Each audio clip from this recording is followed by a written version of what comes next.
What happened in the end?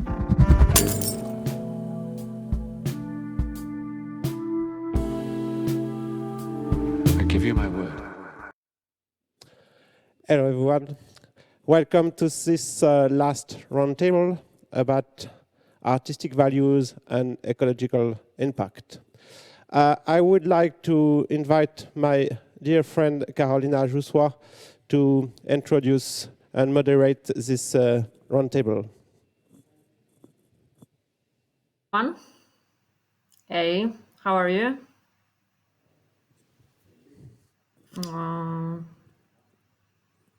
Do you hear me? Perfectly. Okay. Do I hear the other panelists? Gwen, Charles?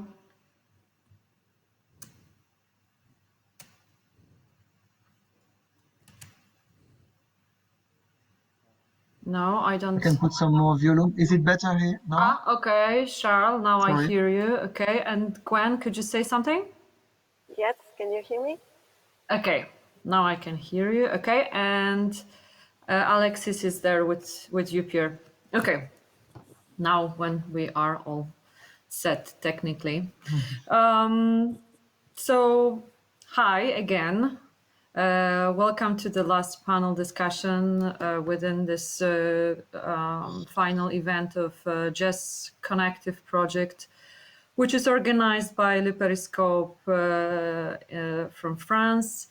My name is Carolina Joussois, and I'm super happy that I will be able to talk to you today about the ecological responsibility and the artistic values in our sector. So again, I would like to introduce our panelists. So Pierre Dugelet, Alexis Pavlak, who is next to Pierre Dugelet, and he's the sound engineer and the technical director from France. Yes, now we can see him. Then we have Gwendolyn Sharp, from the founder of the Green Room, also from France, and Charles Gilles, producer, concert tour manager, and promoter from Finland. So again, welcome to you all.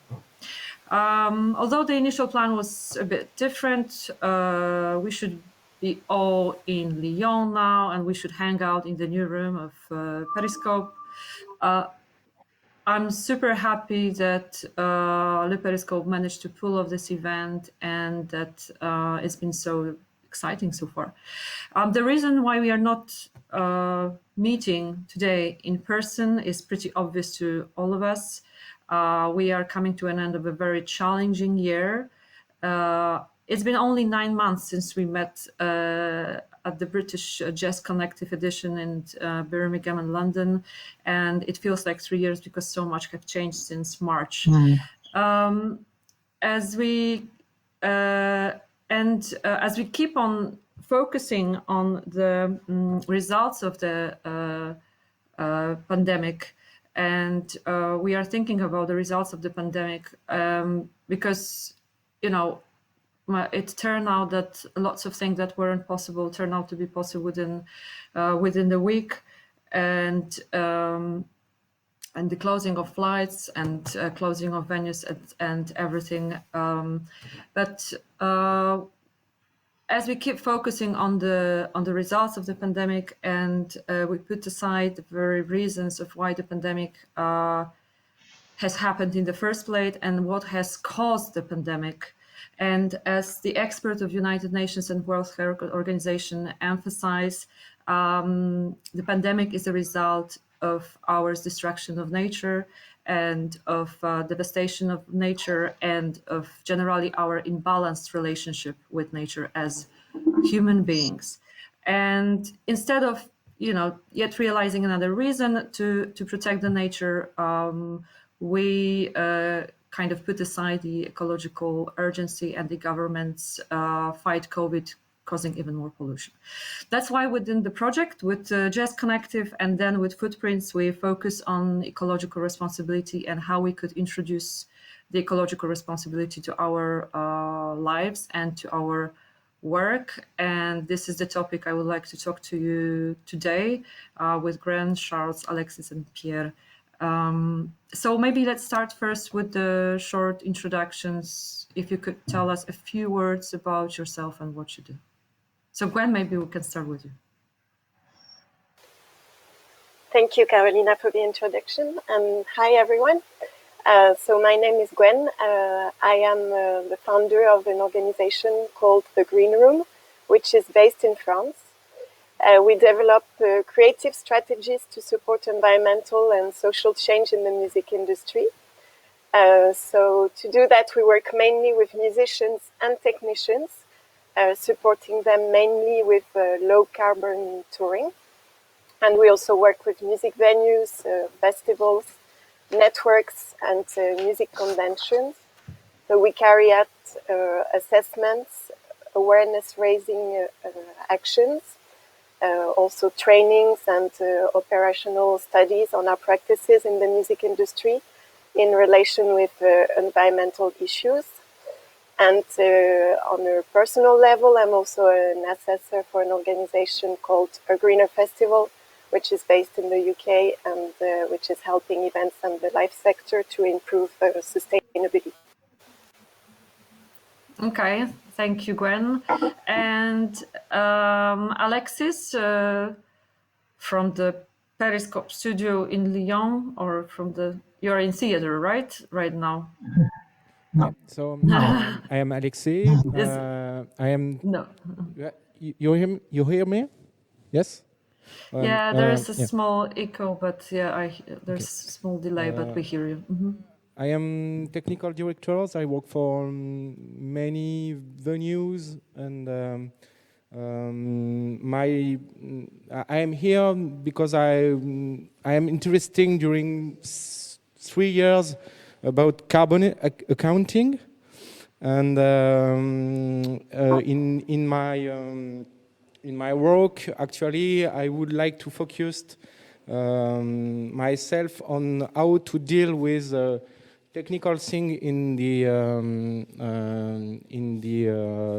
jazz or other sector, or cultural sector, and technical things. For me, actually, it's really complicated to decide how to deal with the monetary questions in our sectors and carbon questions. So I think that carbon accounting it's a great way to it's a great tool to implement. Yes. Okay. Alexis, thank you. We will talk about that in the further part of the discussion. It's very important, and I planned to elaborate on this specific aspect in the further part of our discussion today. And then let's continue with the short introductions. So then we have Charles from Finland. Hello. Hello. Yes, it's the night in Finland, so now I only have one light. I hope it's okay. So in short, I'm a tour producer. I dedicate most of my musical activity of producing tours, mostly in the ground of in the area of Finland and the Baltic countries, sometimes in the Nordic countries in Scandinavia, but less and less because of also of ecological reasons.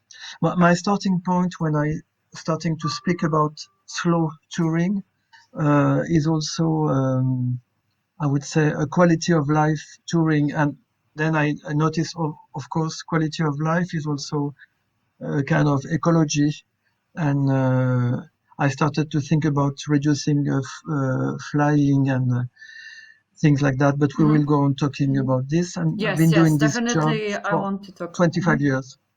So I've been doing this job for 25 years. Okay, perfect. Just wanted to say and so. Pierre, do you want to introduce yourself again, probably third or fourth time within these 2 days? Maybe but not. just a few words. Just a few words about yourself for the new audience that is joining us for this panel. Yeah, maybe you're the first to ask me. Pierre Digelet, I'm the director of the Periscope, who welcomes this event. And what is my position about this topic is quite new for me, because I'm an artistic director and director of a venue. And I've never dealt with this kind of question since the beginning of my activities. It's pretty new, and it's arriving during recently during the Jazz Connective project and other, of course, actuality questions. So it's a bit new from me, but I'm working with Carolina since 2 or 3 years as this topic arrive stronger and stronger on the table. So I'm here. Okay. Thank you, Pierre. So I would like to start the discussion by with the opening question to all of you, because like one of the aims of our goal as producers, promoters, programmers is to pursue a certain artistic mission and stay true to our artistic values. And some people can perceive ecological responsibility as an obstacle to do it successfully, because it can limit our choices, or it can limit our freedom of working with whoever we want and however we want. So should we perceive the ecological responsibility as a compromise or as a necessity? And should we treat it as something that we definitely have to do? And what should be the healthy relationship between the ecological responsibility and artistic values? What do you think? Gwen, then we can start with you. Okay. So if I may, I would like maybe to give a more global view on the issue to answer your question. Because I believe there are actually two big issues related to the climate and the ecological crisis that we need to think about in the whole music industry. The first one is for the whole society to reach net zero carbon emissions. And the second one is for the society to adapt to the impacts of climate change. So we sometimes tend to think too much about the environmental impact and the climate crisis in our little bubble. But it's really a global matter that takes a global response. And in Europe, we are starting to see the effects of climate change, but it's merely some, I would say, weather-related events for now. It's a matter of climate justice altogether, because this is affecting right now the countries and the communities that are the poorest already, indigenous people who are the least responsible for it. And now we can see how COVID-19 has increased this injustice, and how now people are starting to realize that it actually requires a systemic change. So basically, we can look at this as what we need to do to change the way in which we work, but also at what role the music sector can play in this wider change for society. So we have to look at what is really at stake here, I think.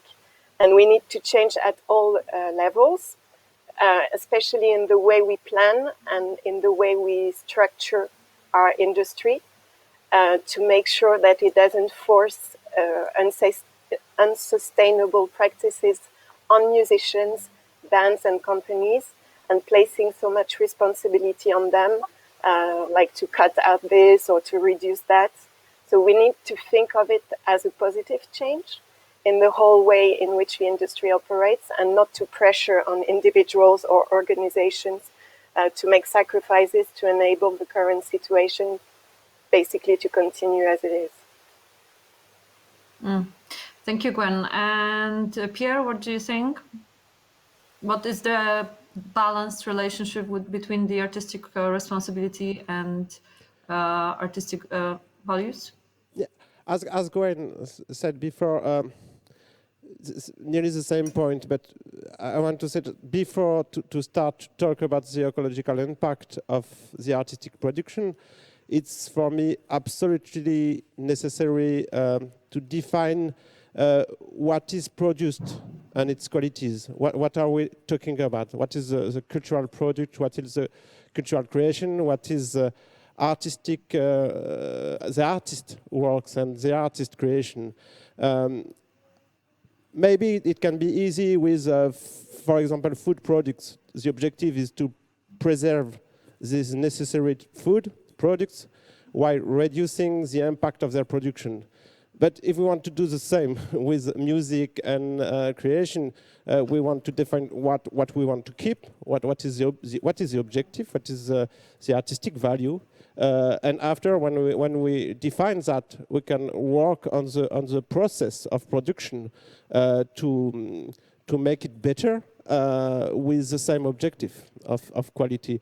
It's important for me to say that at the beginning of this kind of discussion, even after that, we don't talk. This is the primary idea, and we can stop talking about the artistic and only speak about the impact and how to reduce it, because we know it shows in the discussion that the objective is to produce the same quality artistic works at the end. Okay, thank you. And Charles, what do you think? So, from the point of view of bringing music, what I do in my everyday job is to bring music near to people. I think, for instance, things very pragmatically. I'm sorry for the sound engineer, but what I do for many of my tours is to have acoustic concerts, not because I don't like amplified music, because it's not required. So when it's not required, I don't bring a PA, because we can make it sound very well with required a few amplifiers, and so having an acoustic set is also a way to reduce the impact, and it's also again a balance between quality of life, quality of sound, acoustic sound in a good room.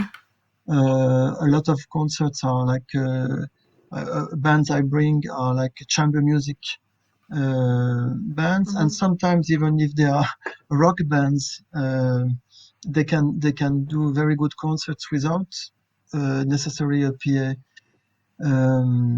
So I would say it's a state of mind to keep to not to have the right size for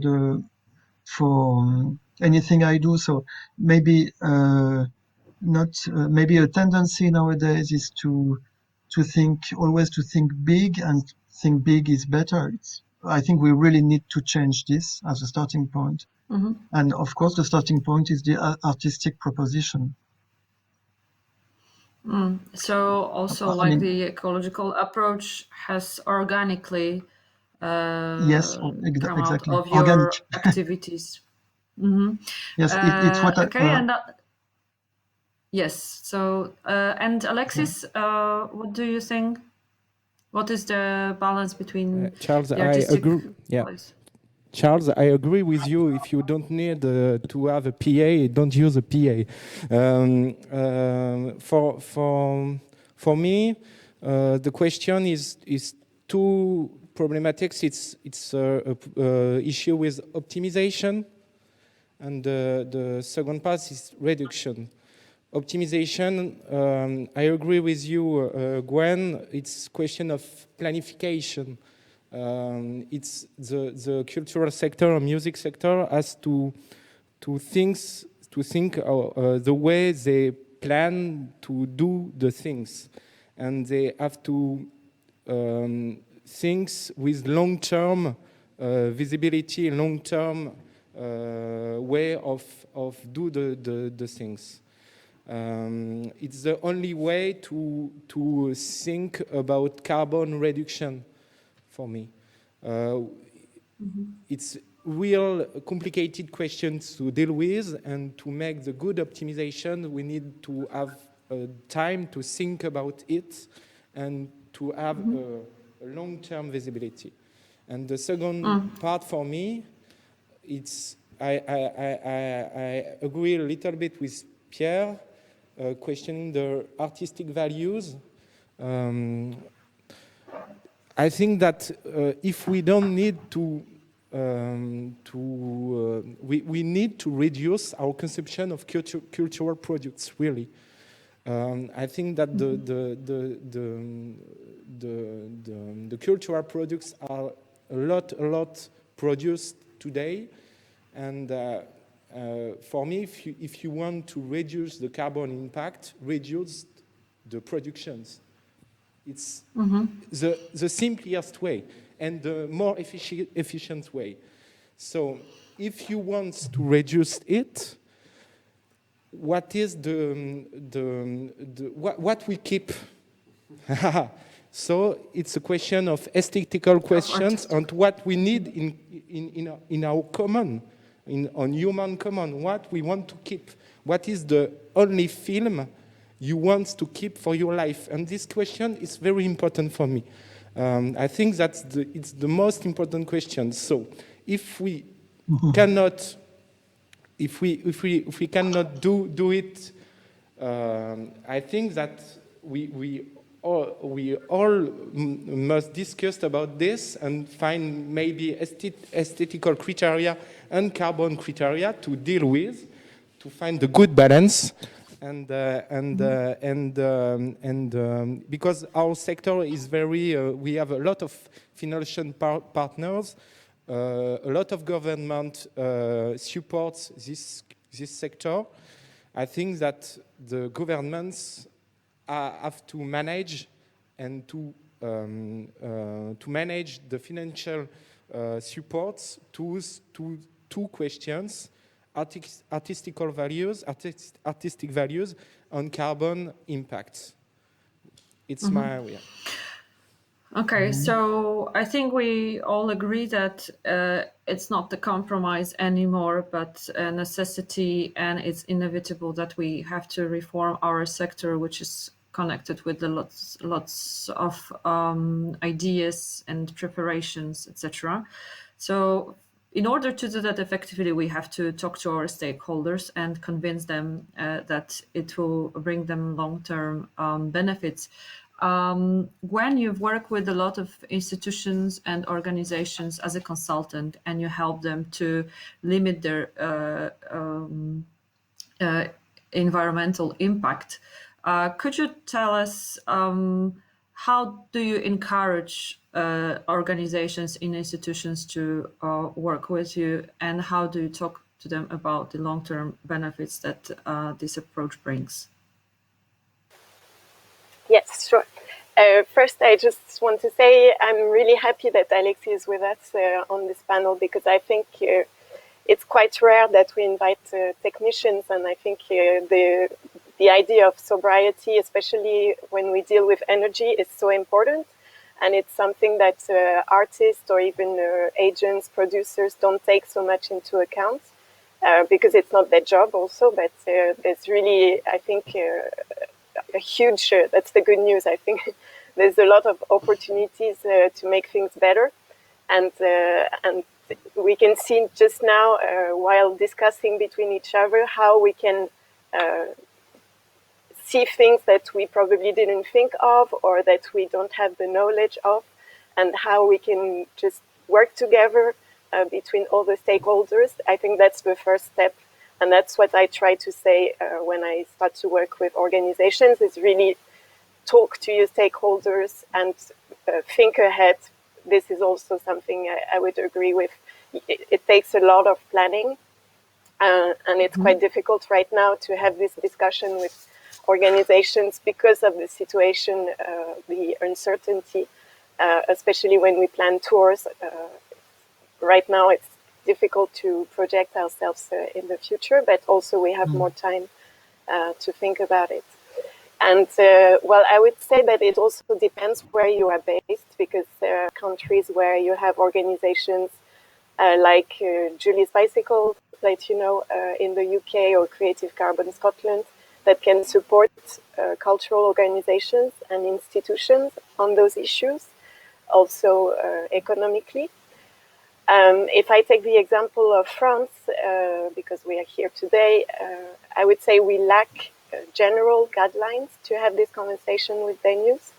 What I mean is we don't have any concrete framework and objectives from the Ministry of Culture, as it exists, for instance, for the sports sector in France. We have very concrete list of 15 commitments for sports organizers and event organizers and buildings that are hosting the sports events. This doesn't exist for the cultural sector. So we kind of have to make our own indicators and our own objectives.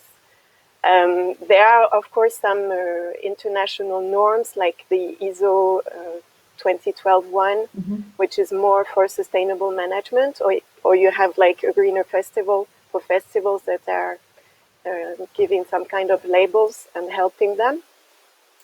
But mostly, like for smaller independent venues, what I tend to see is this maybe have a tendency to get a bit lost in a multiplicity of small actions and a lack of systemic approach and structure. Quite often you will see that the motivation comes from one person within the organization. It can be, for example, a production manager that got really sick of seeing so many plastic bottles backstage or food being wasted and said, like, okay, I'm going to do something about it. But it's quite rare that maybe it's changing now with because, yeah, as Pierre said, maybe the topic is more on the news and we've heard quite a lot about it. But it's quite rare that it's the actual directors or the board that are taking those decisions. And yeah, I would end up there. Thank you. Alexis, you've worked with venues, and you also work with other institutions on these aspects. And especially now in these difficult times, this going green thing can be treated as a burden, as an additional cost, and to change into green facilities, so that could be a little bit difficult for the venues right now. But how would you encourage them to go green instead of these problems that they are experiencing right now? It's a work, really. So small venues and small organizations have mostly have a lack of people working in there, and this question has to be treated with maybe one people or with all of the organization, but one people who manage. When you spoke about systemic approach, I think it's the big deal with this, because ecological questions are systemic questions, and for me, I think I would like to encourage the institutions and organizations to work firstly with the carbon accounting, to have a measurement of their impacts, and after that we can find some solution and take some decisions about how we deal with carbon and with ecological impacts. Because sometimes it's not the food waste or the plastic garbage which are the most things to do. Sometimes we need some help from the city to make some new insulation of the buildings, and this kind of things could be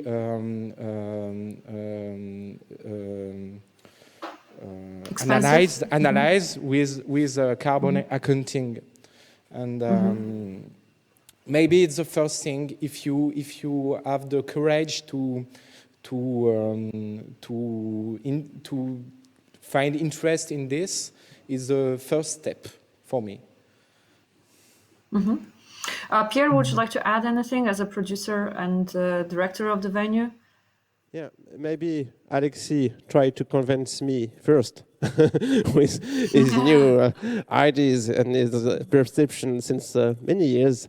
No, it's very, very important. And when I was convinced first, maybe I realized that if I don't take this topic on my own, things will arrive from other persons, and maybe general solutions will arrive to me with no choice. And I realize with carbon accounting, but not only, but mainly with that, that is a technical question, and that we can create an original or a specific strategy when we know the figures, when we understand the reality of the problem. It's not like at the newspaper. It's not just reading things about climate and newspaper. Is by learning things about your own company, learning things about your own activities and how it works, and what is the real impact with figures. And sometimes you can have some really good news that at one point on one side of your organization there is a big impact, and it's not an important activity, so you can skip this one. And sometimes, of course, you have bad news and see that your main activity of creation maybe costs a lot. So so it's a big issue. But it's always better to have this information before things arrive too late, and so you can find solution and make your own strategy before to be obliged to erase or to stop your activity completely. Mm-hmm. Thank you. And Gwen, we'll come back to you because I think it's also worth mentioning the role of, because we have institutions, we have venues, promoters, but we have also record labels. What is their role in this whole eco chain? Do you think they can also do something to change the situation? Yes, I think as every stakeholder, everyone has a role to play. And we've seen, like, during the last years, more and more labels that are taking environmental aspects into consideration, whether it is in rethinking the way they do their packaging, using less plastic, stop producing promo CDs and find a local producer, reduce all the paper prints. And for them also, it's an issue of planning, and to have to make sure that you talk to all stakeholders there as well. I remember one example of an artist who wanted to stop using the cellophane, around the vinyls. So they did that with the label, but then the label lately discovered that actually the distributor was putting the cellophane back on the vinyls. First, it was because of they put those stickers on them, and if you put them directly on the vinyl cover, then it might damage the cardboard. But also because the buyers, some people that were collecting when it was like limited editions, for example, they want to have impact in cellophane, in plastic, to be able to keep the value. So, it's always this, that when you start digging into one subject, you somehow discover that it's not that easy. And maybe one idea seems like a good one, but then you have to rethink. I think Ninja Tunes was one of the first to do a lot on those issues, and they are now still working very closely with Music Declares Emergency. And there are different experiments also on the materials to press vinyls. Some are less successful than others. I think it was last year there was Nick Mulvey that issued a limited edition record pressed onto recycled ocean plastic. and the proceeds from the sales went to Surfers Against Sewage. And I can't remember which label it was, but there was also, I remember this, I was on a talk with one, and they were saying that they were giving additional days of holiday to their employees, so they could go on holiday by train instead of taking the plane, and still enjoy 2 weeks of holiday on location. So it's those kind of little ideas also that are more related to management and social responsibility, but are interesting also in the whole process. Mm-hmm. And lastly, we talk about institutions, promoters, but let's talk a little bit about artists and their role, because currently it's becoming even more and more difficult because of COVID to travel internationally, or it's becoming for many of them impossible. And is it for them, isn't it another burden to think about their ecological impact if they very often cannot pursue their international careers at all? Charles, what do you think about the artists and their position in this whole ecological circle? I remember kind of general statement from young artists. Maybe you remember Leila Martial. It was in June or May this year, and they were at the same time telling we need to have an international career, but we cannot stand that the ecological impact of the industry is of the music industry is wrong, and we need to improve this. So I was concerned when I hear, Gwendoline, you mentioned that there is a lack of general guidelines from the French French government.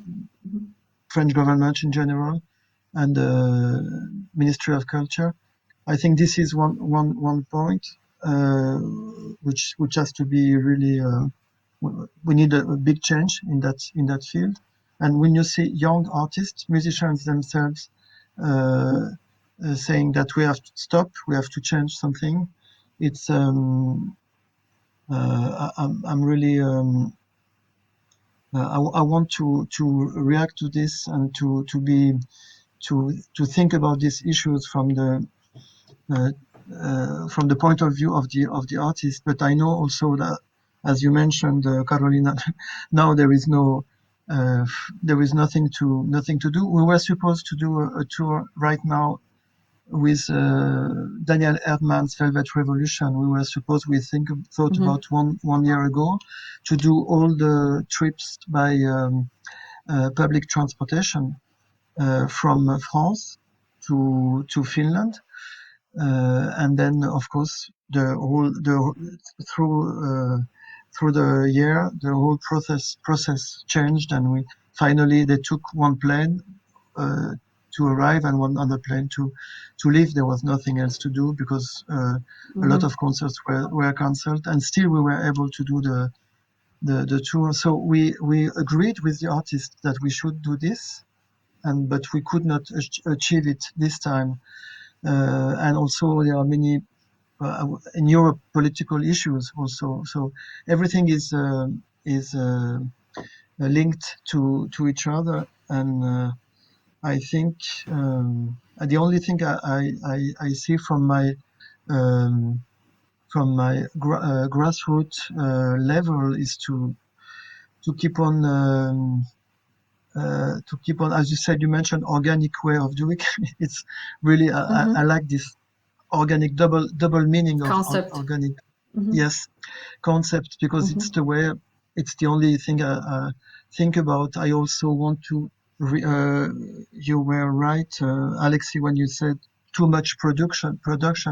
There is how many streamed concerts do we have? Do we need all these streamed concerts? It's a way, of course, to maintain, to keep on the music alive, but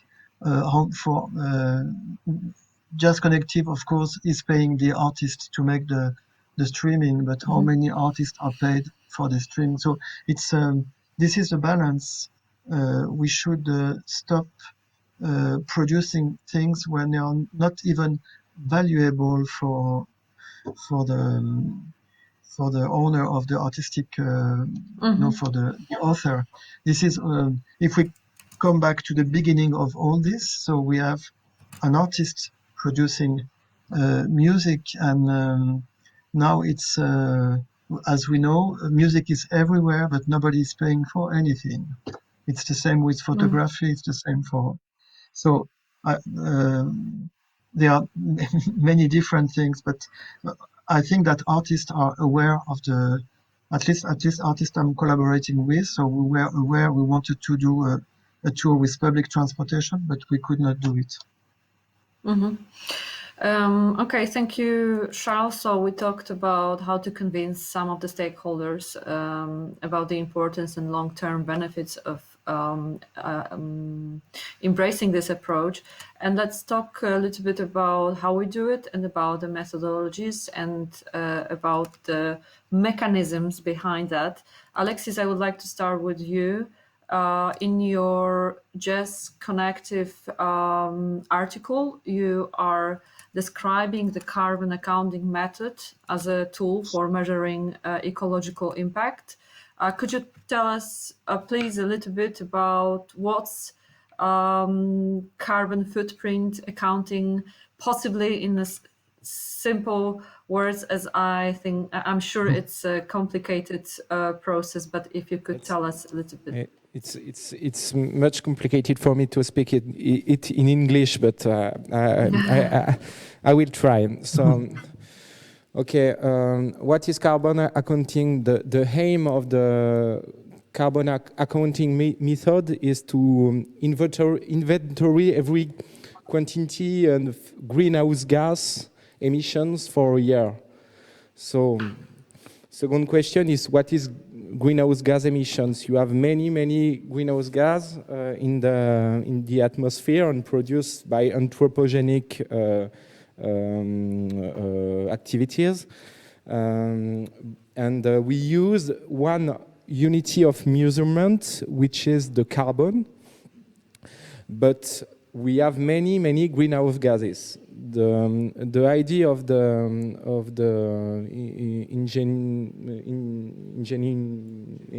engineering in this is to use carbon like a unity of measure. So if for example, the methane is much more has much more impact than carbon, but the engineering method make a ratio between carbon. So I can't remember the values, but I think that it's 10 much more. The methane has 10 impacts. Is more than 10 than carbon. So the idea is this. So carbon is the unity of measurement, and you count every emission you make in your organization. You have three area of counting. The first, we say the scope 1. The scope 1 is only the direct energy emissions. The direct energy emissions is what your organization produce directly. That, for example, every electricity you consume for productions office, it will be it would be the computers, of your office, the head you produce in your office, etc., etc. All of your direct energy emissions you count in these scopes. The second scopes is all of the indirect emissions your partners, your stakeholder produce. The stakeholders you are directly linked. If you use, I don't know, in your organization and another organization which give you some things, you are trying to count the energy used for you. Is the second scope, this one. The third scope is maybe the most complicated because it's all the rest. And it's not only the energetic emissions, but every single object you use has in his life. Maybe I don't know if you know the concept of cycle life of the object in terms of carbon. If you take a car, maybe the question is in the place actually concerning the electric car. The electric car doesn't produce any emissions during the use, but if you count the fabrication, you have a lot of emissions of GHG gas, which are made during the fabrication. So the complexity of the third scope is that you need to know the cycle of life of the object you use and the part of your use, you know? So it's much more complicated. I think that it's the things I have to say about carbon accounting. Okay, after this, points. it's much more complicated to Complex. explain. Okay. So these are the main things to take into account. Okay, and Gwen, talking about the practicalities, could you tell us a few examples of the practical improvements that an institution can make in order to go more green? Yeah, it depends of the scopes, but for me, the practical things it's about energetical productions. If you change and you try to optimize maybe your heat consumption or your the way you use the transportation, you can reduce because it's commonly the most important part of our consumption. You can reduce considerably your gas consumption. So concretely, if you change all your LED, sorry, I don't have Lighting. the word now, but you change all your lights by LEDs products, you can reduce your consumption on this by third, I think, something like that. 30%. Yes. So just on this side, not for all the. You can save. Yes, You can save a lot. So And, it's small things, but it's small things which have to be you have to make addition of all of these small things, and. And maybe we can also ask Gwen to take it from here and talk about her experiences with working with institutions and the small improvements that they have made in order to be more ecologically responsible. Yeah, there are many, so I can take some examples. The way we like to work, maybe what I find the most efficient in terms of communication between artists and venues and all the stakeholders in between is to work with the riders. either hospitality riders or technical riders, because then you can really put quite a lot of information there. And I remember, it seems like a long time ago, but when I was touring, that sometimes we would arrive in a venue and discover on the spot that they were actually doing a lot of things. And if you don't start this conversation, sometimes you might just come and play your gig there, but don't know anything about this. So the riders are like, you can ask, for example, if you're an artist, you can decide to be vegetarian on tour, even if you are not. You can ask for certified hotels, for example, to have a hotel close to the venue, so you don't have to use any transportation. You can ask for shared backlines. These are things that are also very efficient for economical purposes. So it's things that a tour manager is quite used to. We also try to advocate a lot with funding bodies. Because right now, the reality is that you are, if I take the example of the French Institute, for example, you are more likely to get some funding if you tour Berlin, London, Helsinki, Rome, Lisbon, than if you decide to have a tour in Poland, for instance, like Katowice, Łódź, Wrocław, Kraków. There's a big chance you won't get funding because there's this prestigious thing and that's really part of, even when I see now those programs for young artists to develop their careers, it's still the kind of things that they are being told.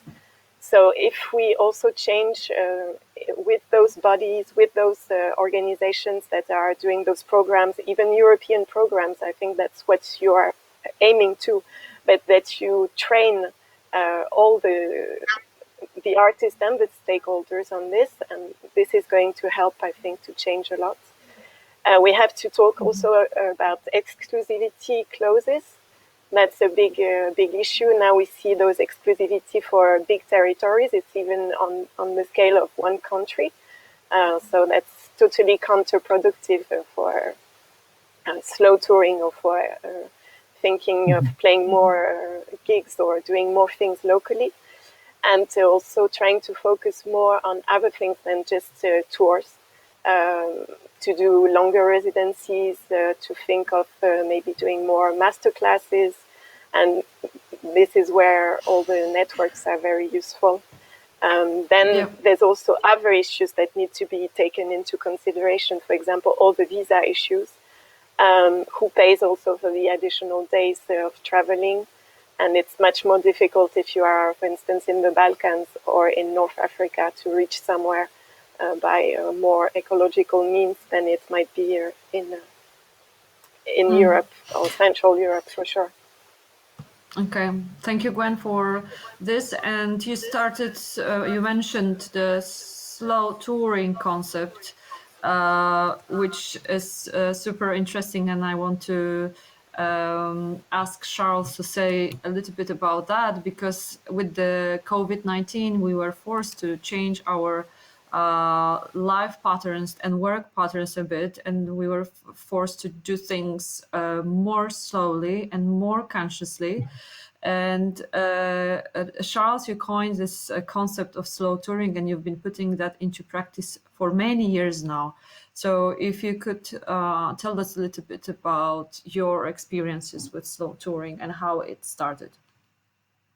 So it started, I came with the name many years after I did slow touring. I just talking with Kenneth from Dublin. I was using this name and just talking about my activity. It means that for many years I've been being on the road myself as a tour manager with the bands. I was experiencing the importance of really thinking carefully about routing, not going to from Helsinki to Riga and then back to Tampere or things like this. So being on the territory and exploring this. So what Gwendoline mentioned about it's more maybe it's more fancy to present a tour with all these cities through Europe, but and not presenting a tour only in Poland. What I've been doing for many years is concentrating on one territory, which is Finland, and developing from Finland, touring in Estonia and Latvia. I'm thinking about developing in Lithuania, but I lack of partners, and Lithuania is the third Baltic country, a bit aside. And when I will develop in Lithuania, then we can go again to Poland and see my friend Caroline. So Yes. it's just very pragmatic and organic, as we already mentioned. But it happened to Gwendoline, you mentioned the master classes, the residency. It's most of my tours are like they give space for school concerts, for master classes, for workshops, for free mornings. Not need even of a day off. It's enough if you check out at 12 o'clock, then you already have half a day off, and you drive only 2 hours and you arrive to the next place. All this, so of course exclusivity it's not needed, because if you meant to reach 100 persons, it's not you don't need to be exclusive. You can be in Tampere and then go to Jyväskylä, which is 150 kilometers. Nobody will ask you to have exclusivity. So all this when the scale of the tour is like a human scale, it allows to have more sustainable model for the artist, for the audience, for the ecology in general. So my first point about the sound system is just it's concrete, because sound there is this energy thing, but I would say I've been developing this balance between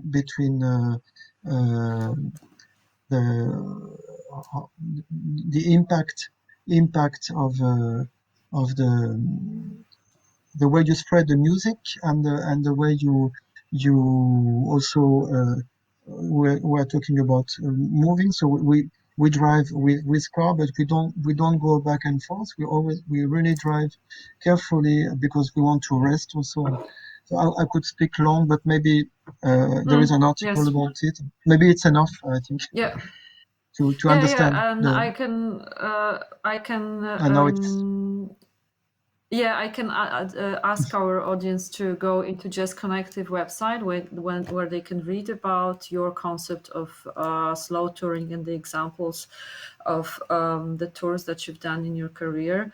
You touched two very important topics that maybe we'll be able to discuss later, or because we slowly have to end, because there is a second part of this meeting.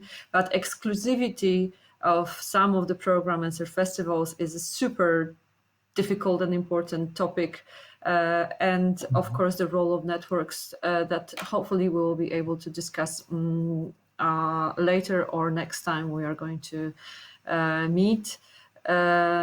Normally we would discuss that in the backstage and in the evening with a drink.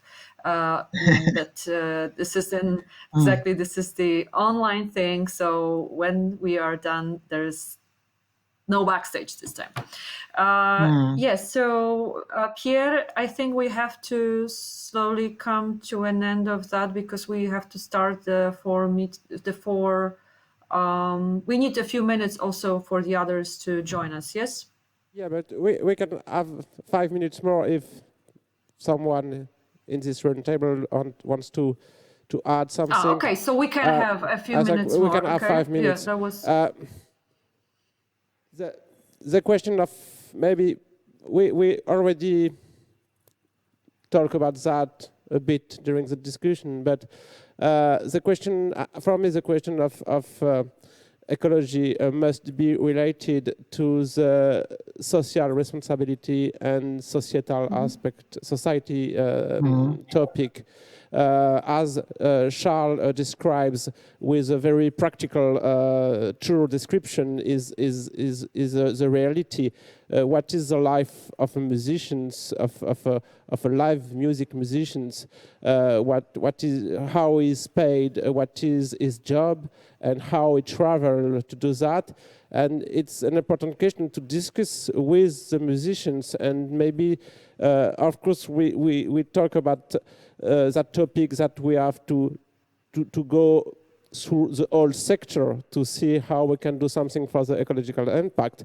But we also need to go through the whole life of a musician to see with them how they want to live, how they want to work, and how they want to produce and to show their music. And that can be composer, producer, just a musician. So the life of the musician, the way of life, is something to see together with the ecological responsibility of their activities. And if we have these 2 more minutes, maybe let's just briefly discuss the importance of networks and of venues and promoters working together to ensure the effective circulation of artists. Pierre, I know you have something to say about that, but taking opportunity that we have like last few minutes with Gwen, maybe you can tell us a few things about that, Gwen?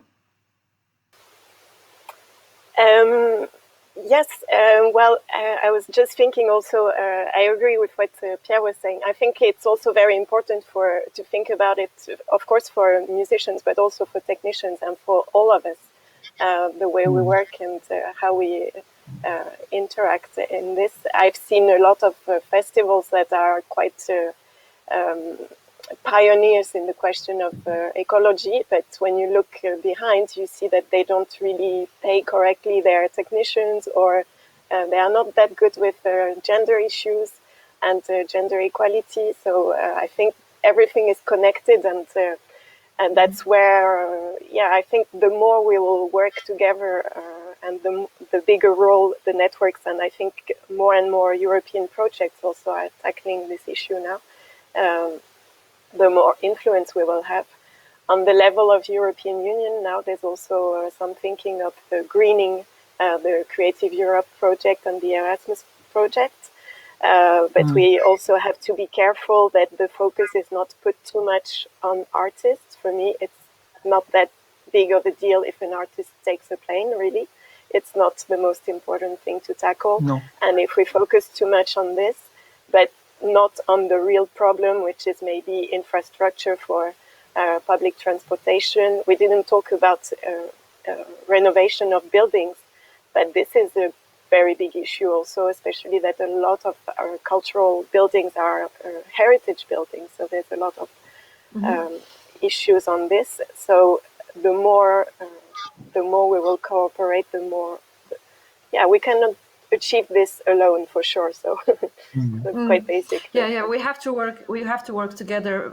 But Pierre, just the last few words about the role of networking and the promoters working together to ensure the better circulation of artists in the face of these challenges. This is also the topic of the presentation of Footprints just after, so it's like a transition. But yes. Just one thing, I totally agree with when it's important to not focus too much on the artist and do not put all the pressure on the artist, because there is a lot of other part to work, and having the figures, the real figures of the carbon footprints impact is the first thing to do, to see if where is the real impact, where is the more important impact. And speaking about networks, of course, networks are really important, but not only formal, but also informal networks, all the networks. But if we are all working together, it's important to say that we are not we don't have the same budget. We don't have the same money to do things. Some actors, some venues, some festivals are bigger with a lot of fundings, and I think the responsibility is not equal for everybody. So it's important to work together, but sometimes there is more responsibilities to some of us more than the others. And of course, venues, festivals, big institutions has more responsibility than a single artist in the situation.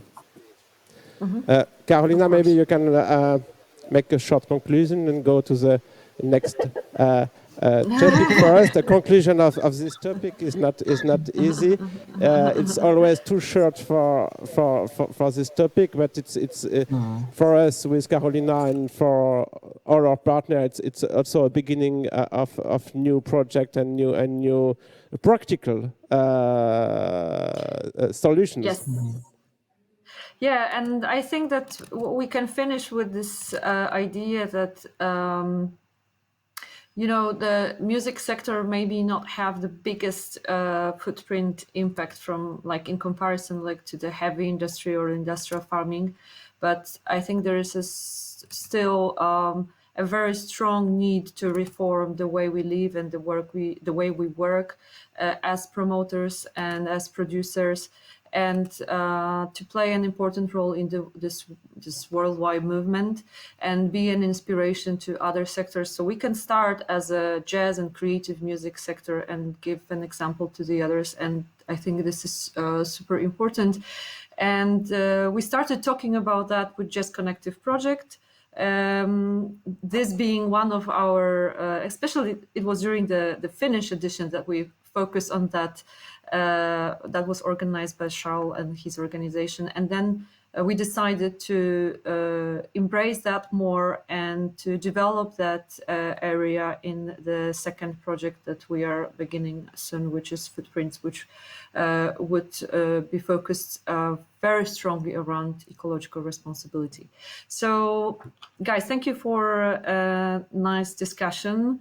I am sure we would be able to talk more and more and more. This is what I said. I regret there is no backstage and no after that, because then we will be able to continue in the lobbies, and it will be definitely an interesting and super exciting conversation, because I can see that you are a source of knowledge and expertise, but hopefully we'll be able to work together in the future as this whole adventure, the new adventure of Footprints project is being launched soon.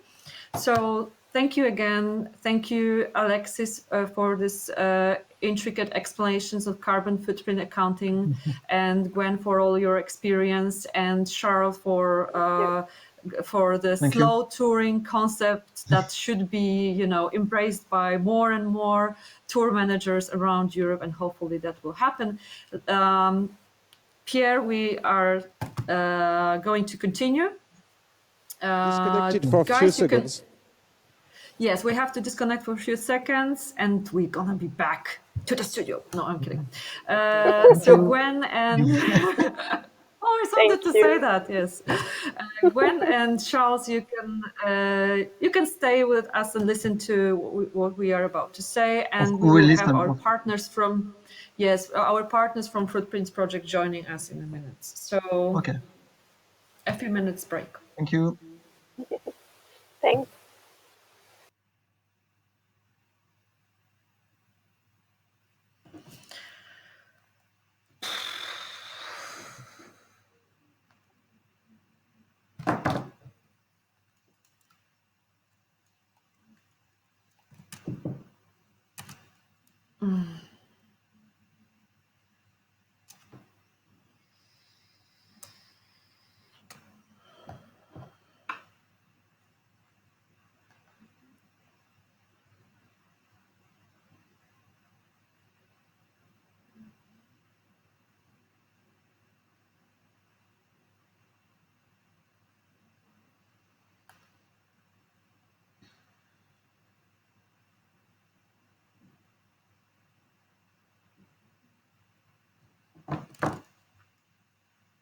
Hello again.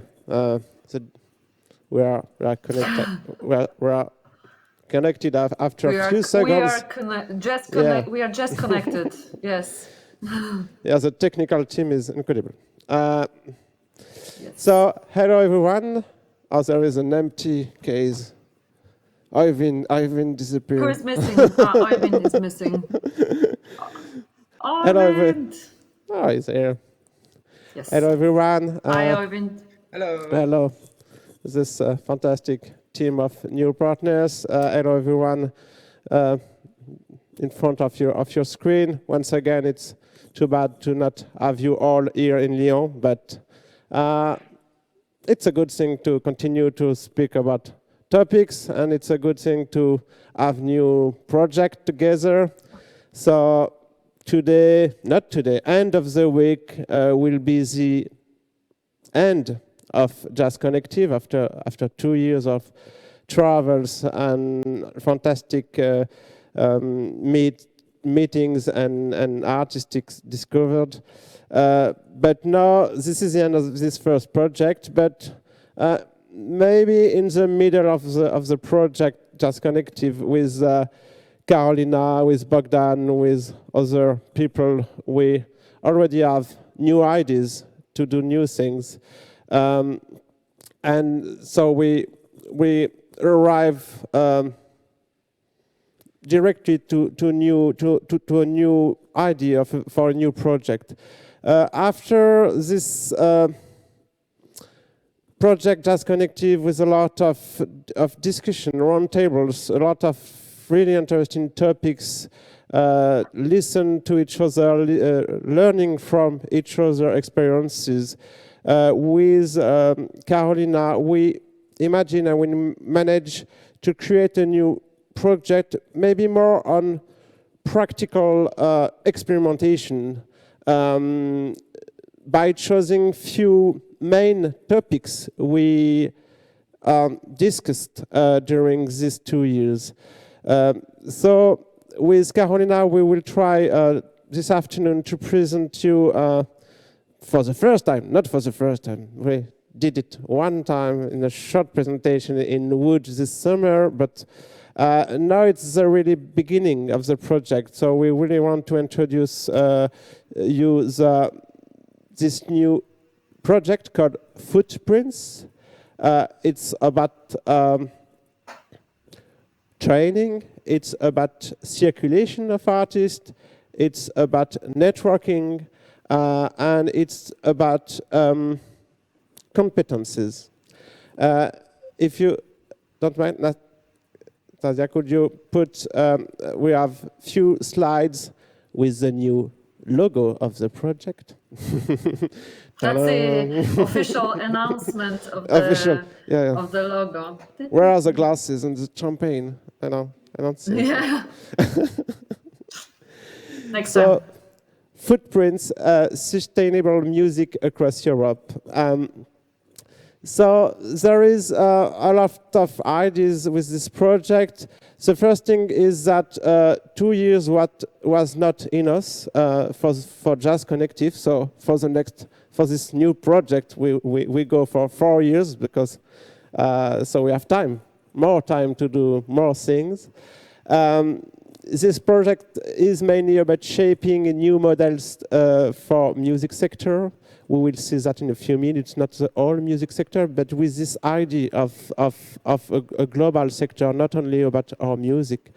But it's also about mentoring artists and agents on two faces on the artist circulation people. And last but not least, of course, ecological perspectives through this whole organization. Mm-hmm. Thank you, Pierre, for this introductions. We are indeed super happy that in 2020 we got the results of the European Commission call and that we were suggested for financing with this amazing project. As Pierre said at the beginning, it's a continuation of Jazz Connective project. During the seminars and workshops, we identified several areas that, in our opinion, require holistic actions. And in a few months, it has turned out that these areas and challenges are even more important than ever. We wrote and designed the project in 2019. And, you know, with the whole pandemic thing starting in 2020, now it's even more necessary than ever to address these challenges and introduce these new models. First of all, we would like to work on the pan-European mobility and the access to mobility that is different in different European countries. And it's because, you know, of the different access to fundings, different local national policies, but also it's the result of peripheralities, geographic and economic peripheralities of different countries. And now the pan-European mobility is challenged even more. So now these inequalities are even further deepened, and that's why we'll have to collaboratively work in order to respond to this challenge. Then we have the second one is the lack of competences of artists, but also of people working with artists, agents, managers, and also promoters. It's very important to equip them with the skills that will enable them to move around the market more effectively, more confidently, and more consciously, so that it will prevent them from exploitation, which also, I think, in the face of COVID-19 consequences, will be a serious problem in the next few months. And thirdly, the responsibilities that we have to take as a sector. As Pierre mentioned in the second part of this discussion, we have to talk about the environmental responsibility, but also always in relation to the social and economic responsibility. So providing fair opportunities for everyone and well-being of all actors and involved, and also the economic transparency of our actions. So these are the three main areas that we would like to address with this project. Yes, and Pierre, the mic is yours. The main objective of the project. The main objective of the project is to strengthen the capacity of the music sector and its actors. It's really important to define the actors, maybe more precisely than during the previous project. We redefine three types of actors: the artist at the beginning, really important, agents and managers, different words, different terms to call this kind of people around the artist. Around Europe, who don't have the same words, who don't have the same definition of this kind of jobs, this kind of people. And the third one is also the promoters, for the lack of competencies too. For example, for the carbon footprints impact and things like that. So the three types of actors are in the project with different activities for each group. Yes, and the planned activities for each group we will discuss soon in a further part of the presentation. And now we would like to introduce our wonderful partners in this project. We have 6 partners, 6 organizations from all around Europe. And now Pierre is signing to our crew so that you can see all of our partners, and then they can introduce themselves because we would like them to say a few words about what they do and who they are. We are super happy that they decided to join us in this new adventure. So yes, guys, if you could tell us a few words about yourself and what you do, starting with Bogdan. Hello from Ljubljana. So I work in culture sector, more precisely music sector, but also as a journalist since 1992. I established Drua Godba non-profitable organization in 1998. It's a continuation of the organization which organized the festival to be the same name since 1985. So I've been working for the organization as a co-founder, but also as a leader of the program committee. At the same time, I got a job in Cankerdom, leading cultural center in Slovenia. That's my main job, where I get a salary from.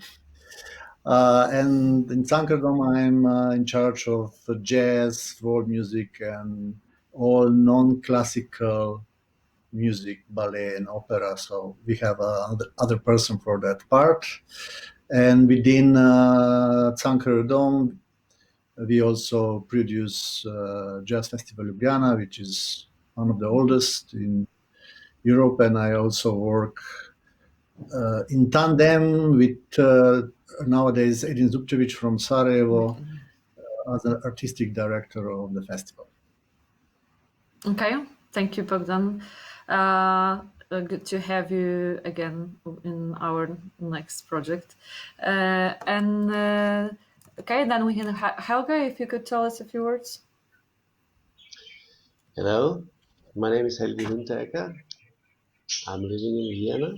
I'm working for the Music Information Center in Austria. I'm working for this organization since 1994. Was the time when it was founded. Before that, I had a platform for contemporary jazz improvised musicians to give them the information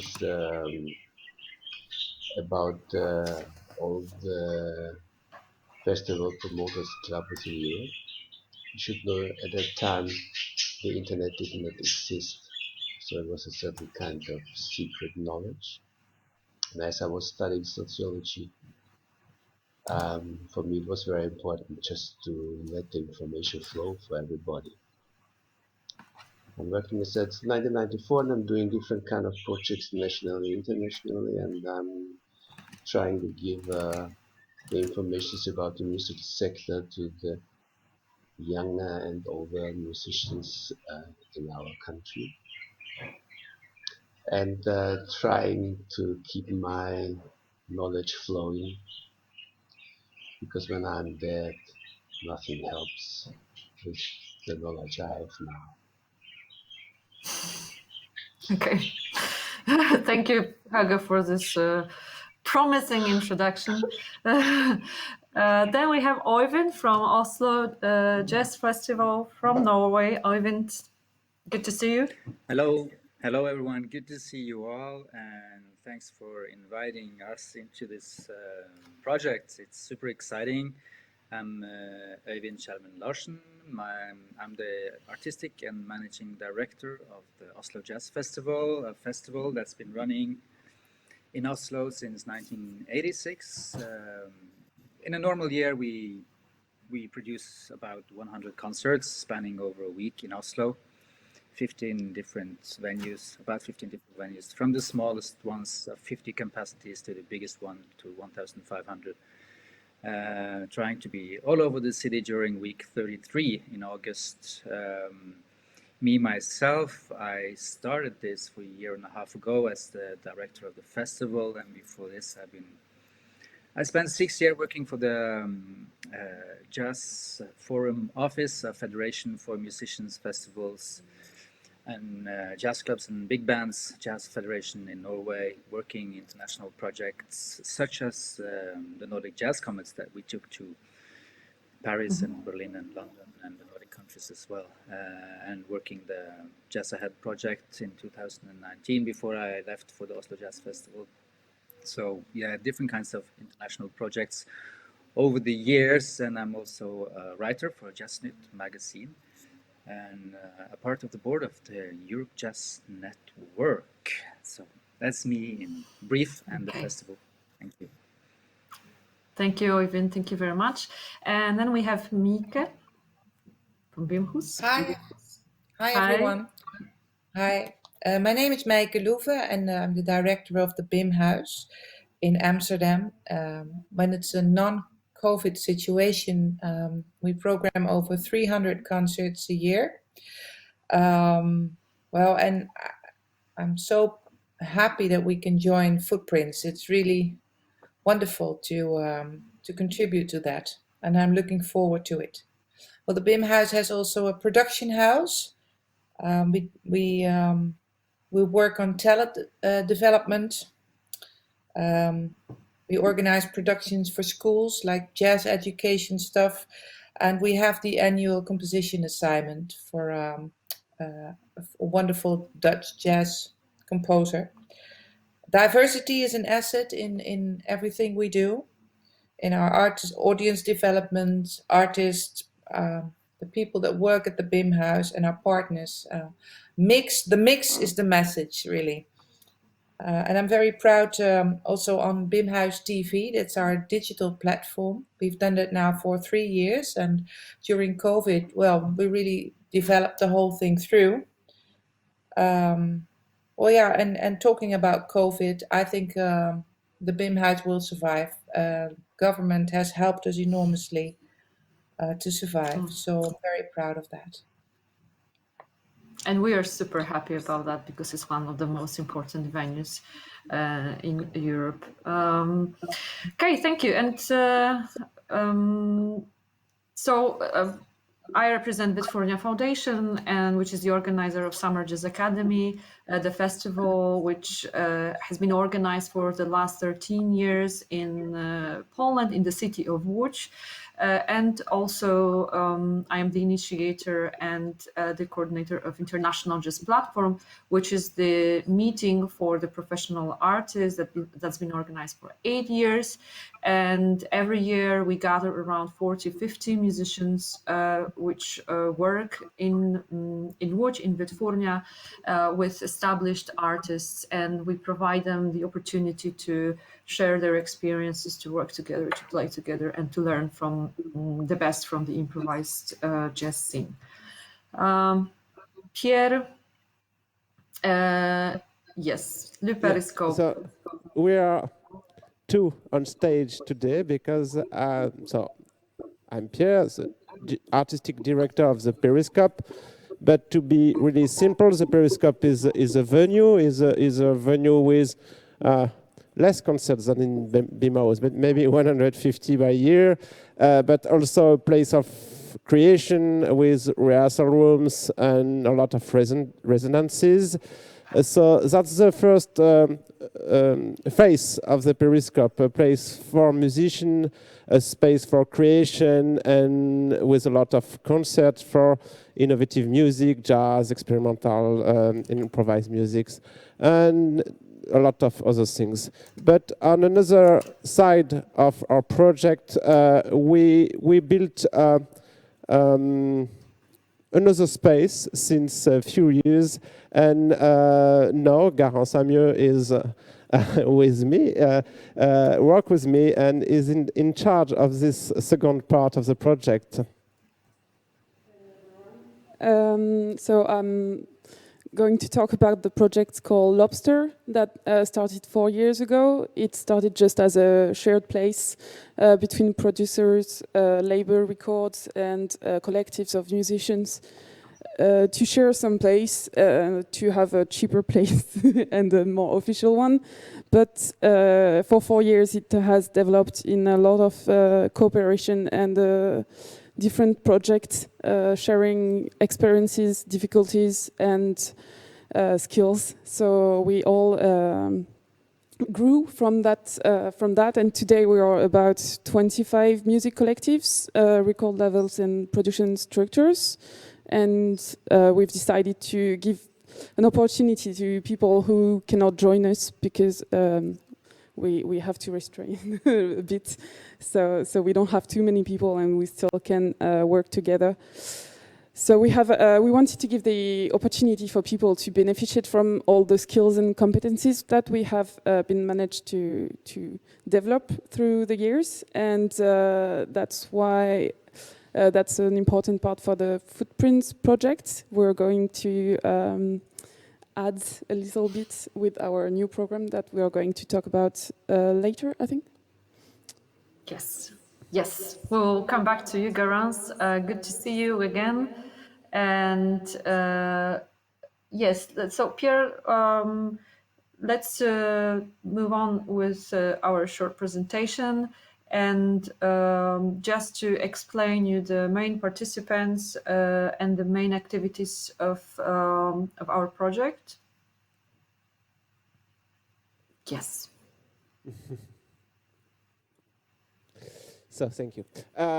Yes, to go a little in details in the project, few figures. So we spoke about the types of people we will work with.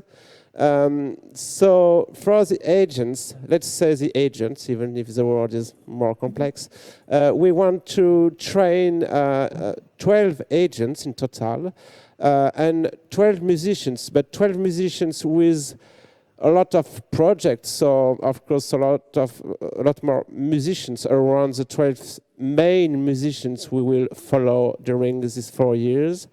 A pool of experts for carbon footprints, social issues, accounting problems around Europe and things like that, taxes, a lot of interesting things, but really important issues for us. We will have 2 spring training programs and 2 summer training programs for the 2 types of people, agents and musicians. And at the end, we will organize during these 4 years 24 tours in Europe. So that's a few figures.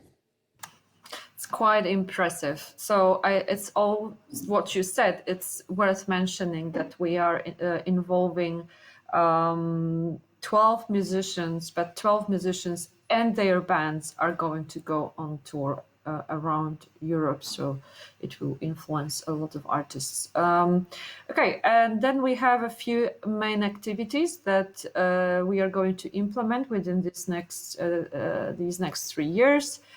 First of all, I will start with the training program for young artists, and this is the opportunity for them to meet. We would like to bring 50 artists again to Łódź and to ensure that they can develop their entrepreneurial skills, but also artistic skills, to help them to move around the market more effectively, but also to learn from each other, to establish new cooperations, to work with our partners on the international networks, etc. And this will happen in Łódź. And we will we are going to select 50 artists from the partner countries that are going to take part in this. And then out of this 50, we will select 6 artists that will join us for the mentored tours around Europe. So there will be 2 editions of training programs for young artists in Łódź. And then we have 2 training programs for young agents, managers, that will be organized in Lyon, in Lipperscope. And Garance, if you could tell us a few words about this. So we're going to have the first ones arriving around April, I think. We'll have we hope, we'll see. And yeah, we will. We will. And they are going to stay for a week with the different specialists to talk about that training. Actually, we think it will be good for them to be in Lyon, because we already do that for another project of ours that help structure different musical projects for musicians who are already beginning of or middle of their career, or for agents, or for people around our region. And we already have around 50 different workshops of that. So this way they will have like 1 week to meet also all the experts that we already have in our panel and all the people we already help.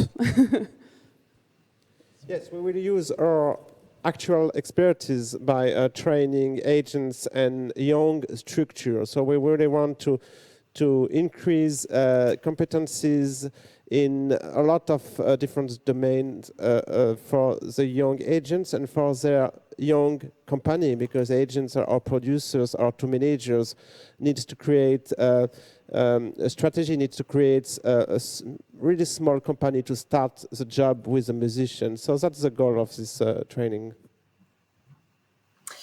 Yes, and as you can see in our presentation, we already have the dates for the spring and the summer trainings for artists and agents. So also stay tuned, because soon we are going to announce calls for this training that you will be able to apply.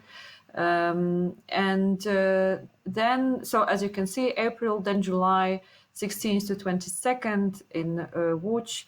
And then we'll have the international tours, and this is important that these tours will be mentored and supervised by our partners, which are like an enormous source of information and contact, and they are leading actors of the European music scene. So these selected 6 artists and 6 agents will go on tour, and they will be working closely with our partners and our experts that we will also select for this project. And yes, and there will be around 10 concerts for each pair of an artist, a major, and a partner that is supervising this group. First edition 2021, second edition 2022. So it's important to follow us, International Jazz Platform, Le Periscope, and also you'll be able to find all the information about the calls on Jazz Connective Facebook and the new website of the Footprints project.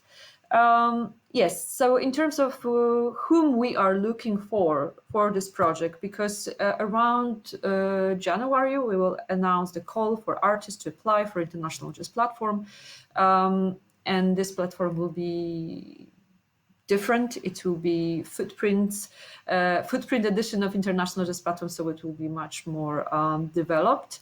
What we are looking for are the young artists that are interested in developing their international careers, that are interested in improvised and creative music, and very consistent about what they do, and that know what they want to achieve.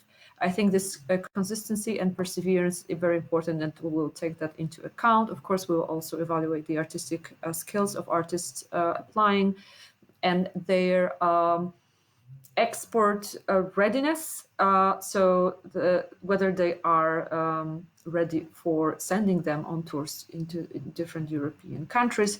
So as we said already, we will provide them support, we'll provide education, training, contacts, and supervision and mentorship of us and our partners.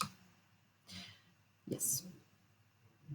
And we are looking for agents. We are looking first for agents, because the call for agents will happen in a few days. So we are looking for agents for this first session in April.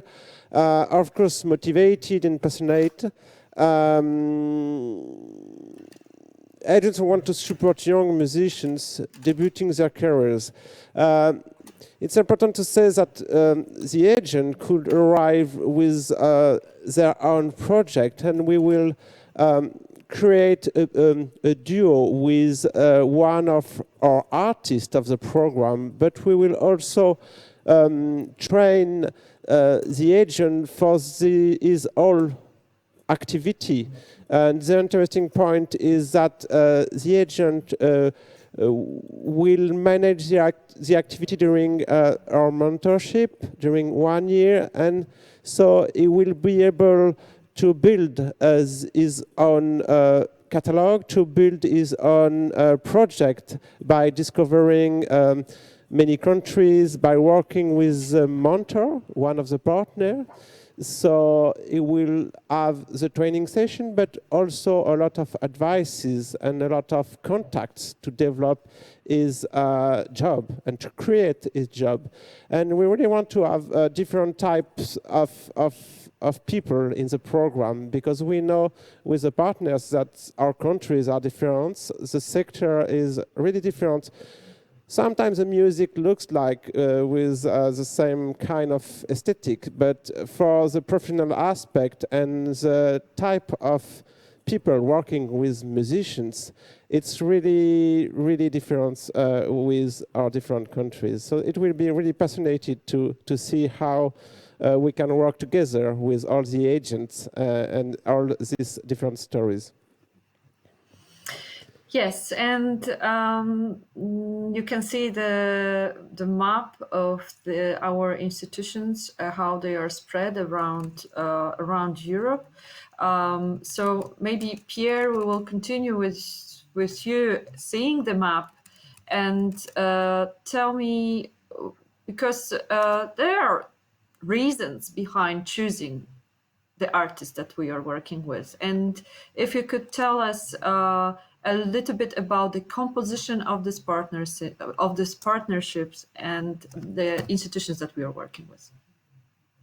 Because they are incredible, but maybe there is yeah. many reasons. Okay, let's move on. Yeah, we established that. Okay. So the map is important. It's a geographical reminder for some of us. We lost our geographical competencies. So 3 partners were already there in the other project, the past project, Jazz Connective, and we have 3 new partners.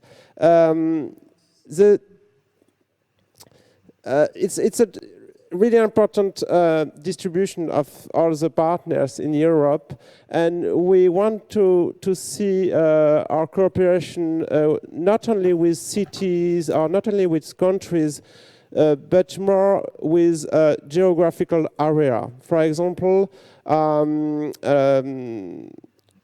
periscope in Lyon is connected with a part of the Switzerland scene, a part of North Italy scene, rest of France, maybe other countries.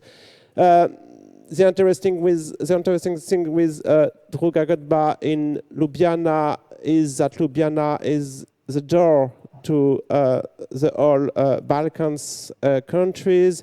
It's also a road to go from Italy to Hungary, and this is really important to see for the tours, for the travels, to have this local situation, this local situation of all the partners. For Vienna, of course, it's an opening to Germany and to Slovakia. For you, Carolina, in Poland, it's also linked, of course, with a part of Germany, but also with the more eastern part of Europe, with also, of course, all the Nordic countries, and Bimaus in Amsterdam is in the center of all these incredible and dense, intense countries, with Belgium, with part of Germany, with Denmark, with north of France, and maybe a door to England. So if you look at the map and the different positions of the different partners, it's really, it will work. I'm sure it will work. Yep. to go through all Europe. Yes, and also it's the competences and expertise that our partners possess that we want to focus on, that I would like to talk to you a bit about, guys. So maybe let's start with Bogdan, because Bogdan, you've been with us for the last 2 years, and now you are entering the new project footprints with us. So if you could tell us about your perception of this kind of long cooperation and opportunities that the continuation of the project can bring, taking the opportunity of what we've done already with Jazz Connective. Yeah, for me and well, for the whole team of the Drua Godba, it's important to have continuation with international exchange and cooperations from its 2 points of views. One is the content. I think we are getting in a really good direction. We are going to direction which we can have direct results of our activities. And I think especially is important the competence thing, because many times you try to share your competence, but somehow it doesn't get. And I mean, it gets, but you don't get the feedback really what you can offer and share and teach the new generation which are coming, and I think that's really important. And I think this project it's a really cooperation, because we will actually teach agents and share competence with international talents. So not only with locals, but also international. So in that case, we will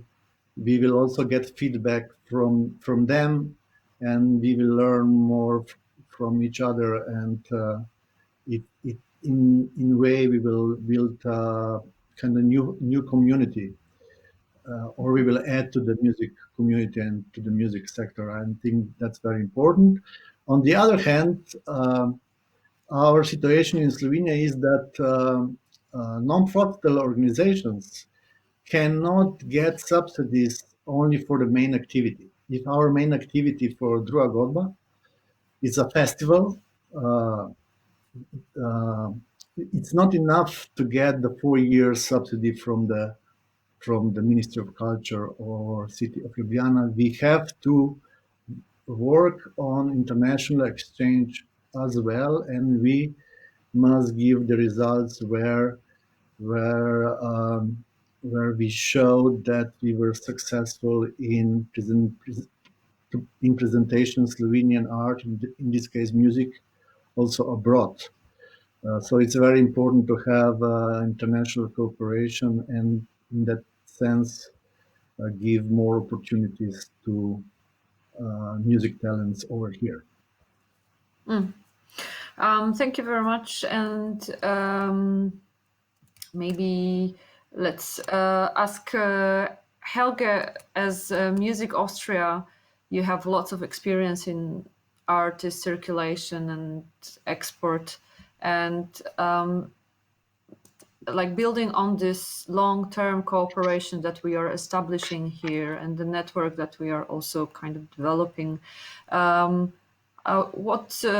How important do you think is this long-term cooperation versus, for example, the common approach of expert institutions just to send artists abroad and sell artists abroad? What we are doing is not this kind of quick presenting some bands and trying to sell them to other countries. What we are trying to do is to get long-term communication collaborations with different kind of multiplicators in the field, and also to give them the feeling that we don't just want to sell, but we want also to understand what they are doing, their interest, and what we can do for them in addition. So it's always two-sided communication, and sometimes you have to wait. Sometimes you have to find the the right persons to fit to your partners. And you give them the time and the chance to explore, then they will be happy and thankful, and we don't push them to do something. So the more we can speak, communicate and understand what they're looking for, what they're trying to do, and also what kind of collaborations you can do, then you will get a long-time partner which you can get back in the time when it's the time to really close the bag. And also to give them the chance to communicate in between. It's not only if we organize meetings or invitations to Austria, we never push them, and we give them the chance also to communicate in between them. And then they react the way it should be. It's a broad communication level, which is not led by us. We give the platform, and we give them a chance also to create things which have nothing to do with us. But we will be part of the information flow. Yeah, so establishing these long-term cooperations will, in fact, is in fact bringing far more stable and long-term benefits for institutions, artists, and all the stakeholders involved. So hopefully this project will also give you more and more opportunities also to continue what you're doing. And thank you, Helge. And Oyvind, hi. I wanted to talk to you a bit about the topic of our first presentation and about one of the horizontal aspects of the Footprint project, the ecological responsibility. As we know, Norway is at the forefront of the ecological awareness, Oslo being one of the greenest cities in Europe, and Norwegians being like one of the first that have taken this whole ecological approach seriously. So do you see this approach in your everyday life and work, and also with your festival? Do you see that implemented?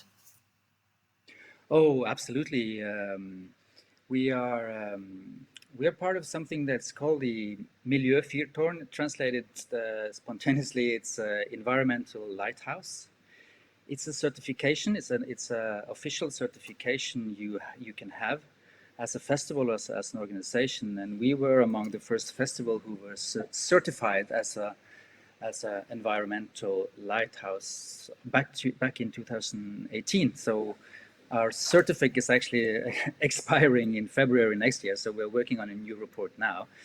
This Miljøfyrtårn now has over 7,000 companies that are reporting to them and are certified as green companies.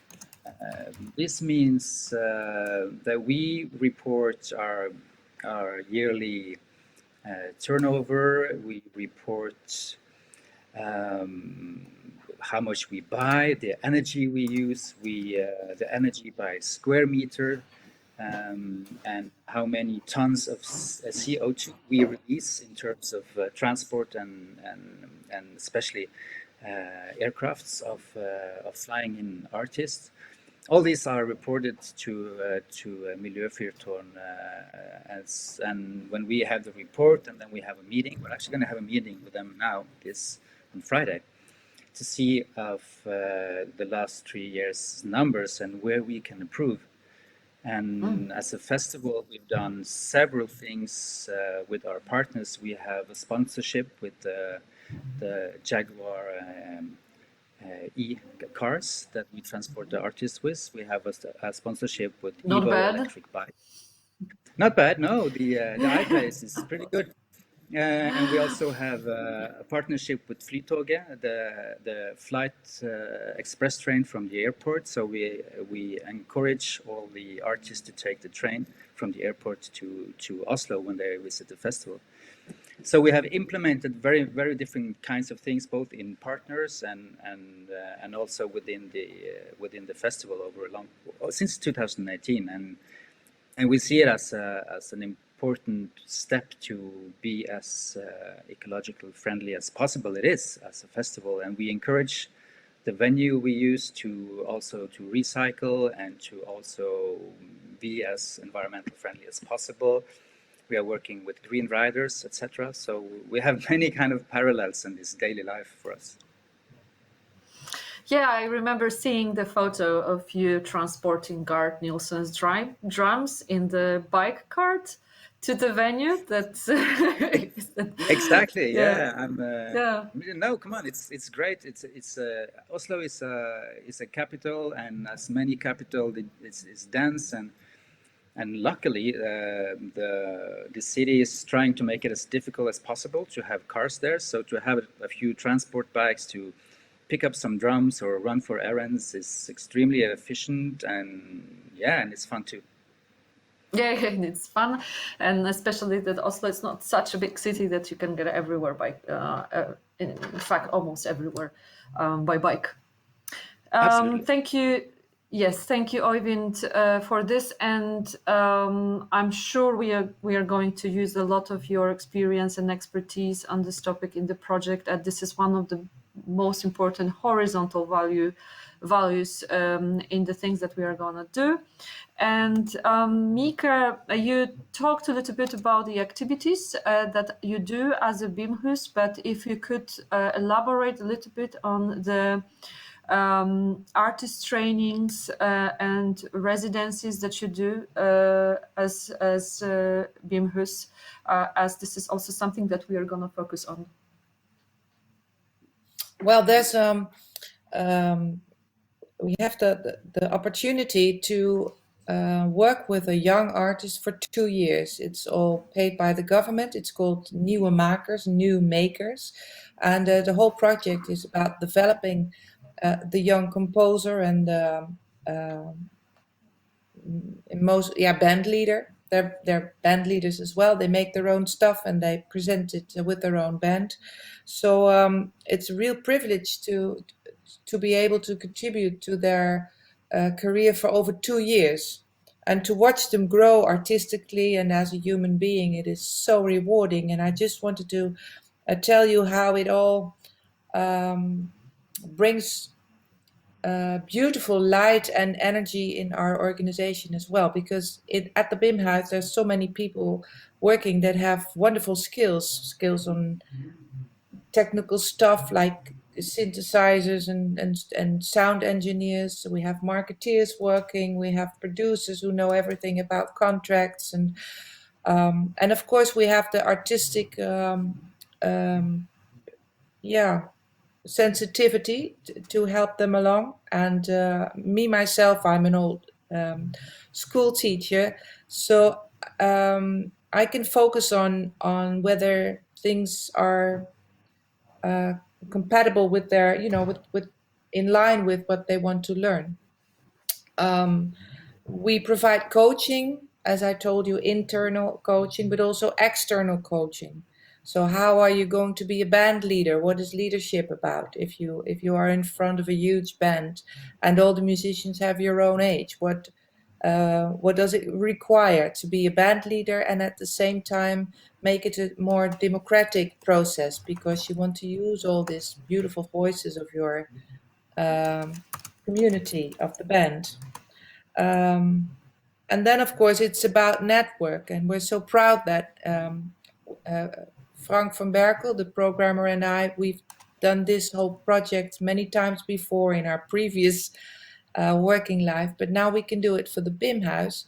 And all of a sudden, this opens doors for our young artists, which is phenomenal to see.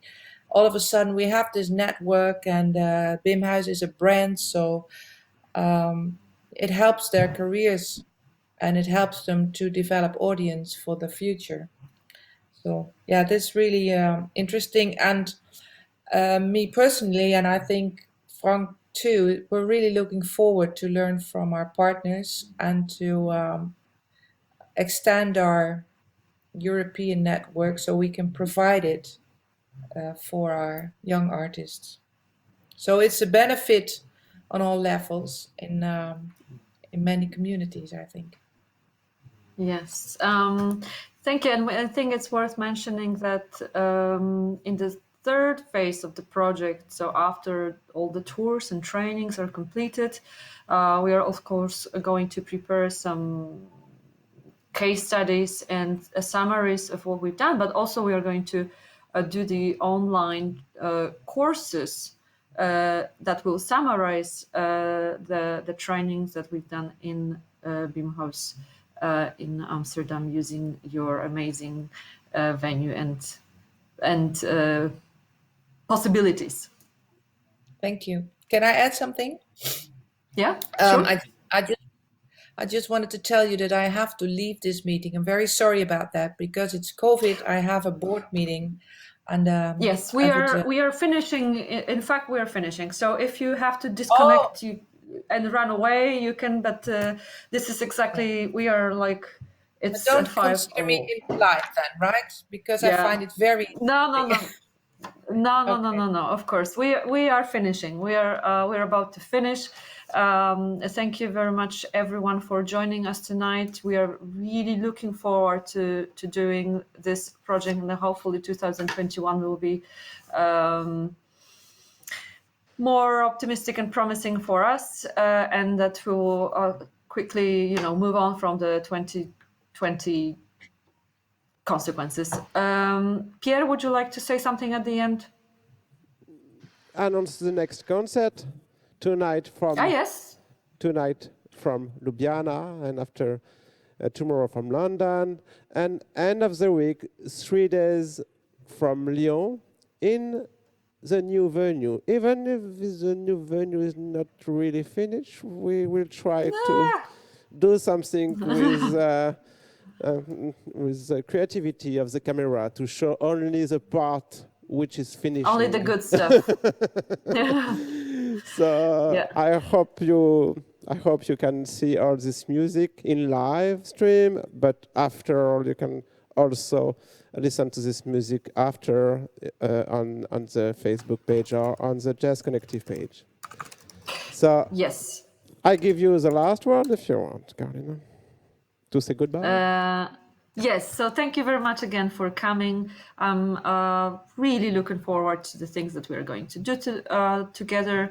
Also for the audience that is listening to us, especially artists and aspiring agents, please follow us on our website, Footprints on Jazz Connective and International Jazz Platform Facebook pages, because we will announce the calls soon that you can take part in and apply to be to participate in the project and in this amazing adventure. Thank you again, our partners, for joining us, Pierre and the whole Periscope team for pulling off this event. I think you're doing a great job, guys, there, and I believe it must be very challenging. But we are finishing Jazz Connective, but it's not over, as Pierre usually said. It's far from over, and we are entering a new chapter that will be even more exciting.